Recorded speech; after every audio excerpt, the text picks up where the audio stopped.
maternity leave ba ay isang bakasyon para sa nanay? Maraming tao ang iniisip na ang maternity leave ay isang panahon para kay mommy na siya ay magre-relax. Pero sa totoo lang, hindi yan ang buong kwento. I'm Dr. Kat, a pediatrician at isa ring nanay. Ang maternity leave ay isang importanteng time para sa mga nanay at kanilang newborn babies. Let me explain kung bakit mahalaga ang panahon na ito at ano nga ba talagang ginagawa ni mommy kapag siya ay naka-maternity leave. Ang maternity leave ay panahon para mag-bonding si nanay at si baby, mag-recover mula sa panganganak at harapin ang mga pagbabago sa buhay. Pero ito ang kadalasan hindi nakikita ng iba. Number 1, sleepless nights and feeding journeys. Ang mga newborn baby wala yang schedule. Gising ang mga nanay sa gabi pero nagpapadede, nagpapahele ng bata at sinisigurong safe si baby. Yung tulog minsan nakakalimutan na yan. Pangalawa, ang postpartum recovery.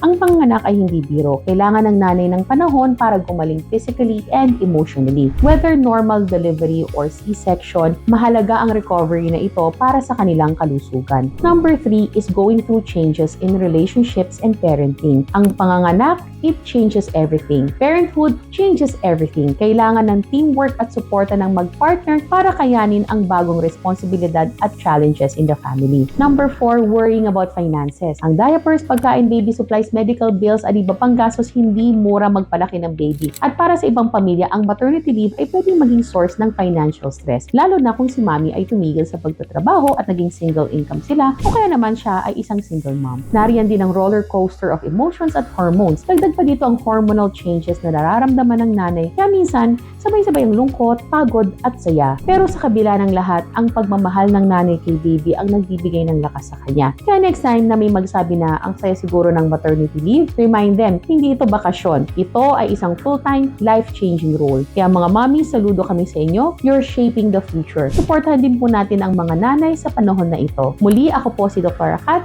Ingat po kayo palagi.